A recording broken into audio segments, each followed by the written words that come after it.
Hi guys, my name is Eena and welcome to my channel. तो मेरी एक friend है, उन्होंने मुझे मैसेज किया और बोला कि एक वीडियो जो है इस टॉपिक पे आप बनाओ कि हम कैसे इस प्रेजेंट मोमेंट में रहें और फ्यूचर के बारे में वरी ना करें। तो this video is for you. सबसे पहली चीज़ जो आपको रिकग्नाइज़ करनी बहुत ज़रूरी है वो ये है कि ये जो है एक बिहेवियर है जो हमने आसपास के लोगों से सीखा है, अपनी फैमिली से, अपनी कम्युनिटी से सीखा है कि या तो हम अपने पास्ट में जो हुआ है उसके बारे में परेशान रहते हैं कि ये क्यों हुआ, हमारे साथ ऐसा नहीं होना चाहिए था, या हम फ्यूचर के बारे में सोच के अपने आज को ख़राब करते हैं। ये आपकी इनेट नेचर नहीं है, ये नेचर आपने सीखी है ओवर द ईयर्स। आप कैसी फैमिली में बड़े हुए हो, कैसी कम्युनिटी में आप रहे हो, कैसे सर्कमस्टांसेस में आप रहे हो, वो डिटर्मिन करता है इस बात को कि आप कितना स्ट्रेस लेते हो अपने पास्ट और फ्यूचर के बारे में। आपने खुद अपनी लाइफ में एक्सपीरियंस किया होगा कि हमारा कोई इवेंट कुछ साल पहले हुआ है, पर आज भी अगर उस इवेंट के बारे में कोई बात करता है तो हमें इतना गुस्सा आ जाता है। We are so connected with the past. तो हम अपने जब पास्ट और फ्यूचर के बारे में ये जो इतनी चिंता करते हैं, वो एक बिहेवियर है, एक हैबिट है जो हमने अपनी कम्युनिटी, अपने पेरेंट्स, फैमिली सबसे सीखी है। तो सबसे पहली चीज़ है इज़ टू बी अवेयर। आप इस चीज़ पे अपना अवेयरनेस ज़रूर लेके आओ कि ये एक बिहेवियर है जो आपने सीखा है, ये आपका इनेट नेचर नहीं है। सेकंड, जब मुझे स्ट्रेस होता है फ्यूचर के बारे में कि oh my God, if I am expecting something कि ऐसा होना चाहिए तो पता नहीं वैसा होगा या नहीं होगा, जब ऐसे डाउट्स दिमाग में आने लगते हैं तो मैं अपने आप को ये ज़रूर याद दिलाती हूँ कि ये जो डाउट्स दिमाग में आ रहे हैं ये सिर्फ थॉट्स हैं, ये सिर्फ विचार हैं। अगर मैं इन विचारों को नहीं अपनाऊंगी तो ये विचार अपने आप वैनिश हो जाएंगे। क्योंकि मैं इन विचारों को इम्पोर्टेंस देती हूँ, इसलिए इन विचारों का इफ़ेक्ट मेरे ऊपर आने लगता है। अगर मैं इन विचारों से कनेक्ट नहीं करूँगी, इन थॉट्स को इम्पोर्टेंस और एनर्जी नहीं दूँगी, तो ये थॉट्स अपने आप वैनिश हो जाएंगे।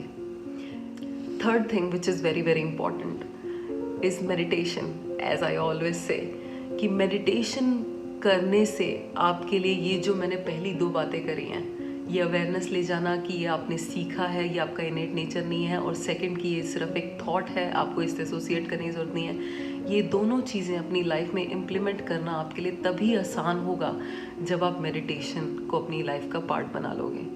मेडिटेशन से जो है आप प्रेजेंट मोमेंट से कनेक्ट कर सकते हो। वो इंसान जो पूरा टाइम अपने पास्ट और फ्यूचर के बारे में चिंता करता है, वो जब मेडिटेशन में थोड़ी देर आंखें बंद करके बैठता है तो वो already it's a big win for you. क्योंकि जब आप मेडिटेशन में इस प्रेजेंट मोमेंट से कनेक्ट कर रहे हो तो आप एटलीस्ट अपनी खुद की जो ये सोच और जो आपका बिहेवियर है पास्ट और फ्यूचर में सोचने वाला, उससे भी डिस्कनेक्ट कर रहे हो।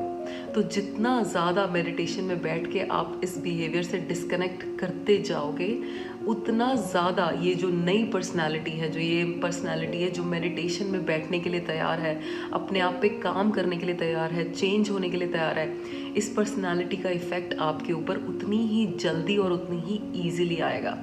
तो इसलिए मेडिटेशन जो है बहुत ही इम्पॉर्टेंट है। जितने भी आप कॉन्सेप्ट्स, जितनी भी आप बातें, अच्छी बातें जो आपको उसी टाइम पे अच्छी लगती हैं सुन के, और आप कहते हो कि मैं अपनी लाइफ में सुन के समझ भी लेती हूँ बट मैं अपनी लाइफ में, अपनी ज़िंदगी में इन चीज़ों को इम्प्लीमेंट नहीं कर पाती, अगर ये आपकी प्रॉब्लम है तो सिंपल आंसर इज़ मेडिटेशन। क्योंकि आपने इतना टाइम अपने बिहेवियर्स, अपनी हैबिट्स के साथ, पुरानी हैबिट्स के साथ बिता लिया है कि कोई भी नई हैबिट, नया बिहेवियर लाने के लिए आपको उन पुराने बिहेवियर और हैबिट से डिस्कनेक्ट करना बहुत ज़रूरी है, और वो डिस्कनेक्शन का सबसे इजी तरीका है मेडिटेशन।